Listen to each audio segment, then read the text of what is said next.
పహల్గామ్ ఘటనకు ప్రతీకారం తీర్చుకుంది భారత్. పర్యాటకులను దారుణంగా కాల్చి చంపినందుకు పాకిస్తాన్ ఉగ్రవాదులను గుర్తించి అటాక్ చేసింది.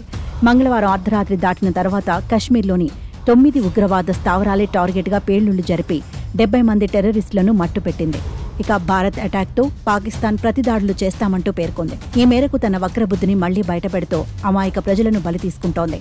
ఈ క్రమంలోనే కేంద్ర ఆర్మీ అలర్ట్ అయింది. పాకిస్తాన్ తీరం వెంబడి ఉన్న 3 రాష్ట్రాల్లో హై అలర్ట్ ప్రకటించారు. స్థానిక ప్రజలను సురక్షిత ప్రాంతాలకు తరలించారు. ఆ తర్వాత పాక్ నుంచి ఇటువైపుకు ఎవరూ రాకుండా ఎలాంటి దాడులు జరిపేందుకు ప్రయత్నించినా సమర్థంగా ఎదుర్కొనేందుకు సన్నద్ధమైంది భారత్. ప్రతి దాడిని తిప్పికొట్టేందుకు అవసరమైన అన్ని ఆయుధాలను ఇప్పటికే బోర్డర్కు చేర్చేసింది.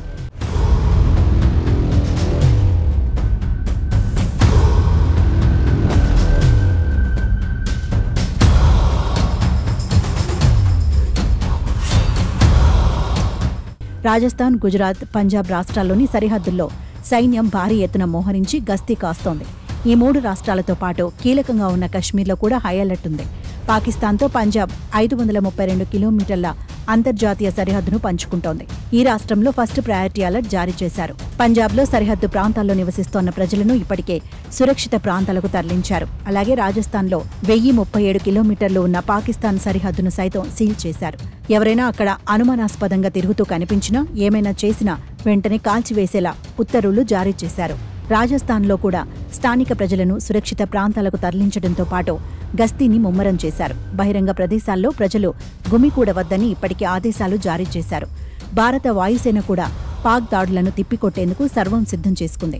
మే 9 వరకు జోధ్పూర్, బికనీర్, కిషన్గఢ్ విమానాశ్రయాలను మూసివేసి గంగానగర్ నుంచి రాణ్ ఆఫ్ కచ్ వరకు సుఖోయ్ 30 MKI యుద్ధ విమానాలు ఎయిర్ పెట్రోలింగ్ నిర్వహిస్తున్నాయి. అలాగే మిసైల్ డిఫెన్స్ వ్యవస్థలను కూడా యాక్టివేట్ చేశారు. పాఠశాలలను మూసివేసి పరీక్షలను సైతం వాయిదా వేశారు. ఆర్మీ, పోలీసులు, రైల్వే ఉద్యోగుల సెలవులను రద్దు చేశారు. ఇప్పటికే సెలవుల్లో ఉన్న వారిని తిరిగి రప్పిస్తున్నారు. అలాగే ప్రభుత్వ ఉద్యోగులు సైతం సెలవులను రద్దు చేసుకుని ప్రధాన కార్యాలయాల్లో ఉండాలని ఆదేశాలు జారీ చేశారు. ప్రజలంతా సైన్యానికి సహకరించాలని, స్థానిక అధికారులు సైతం సైన్యంతో ఎప్పటికప్పుడు సమన్వయం చేసుకోవాలని అధికారులు సూచించారు.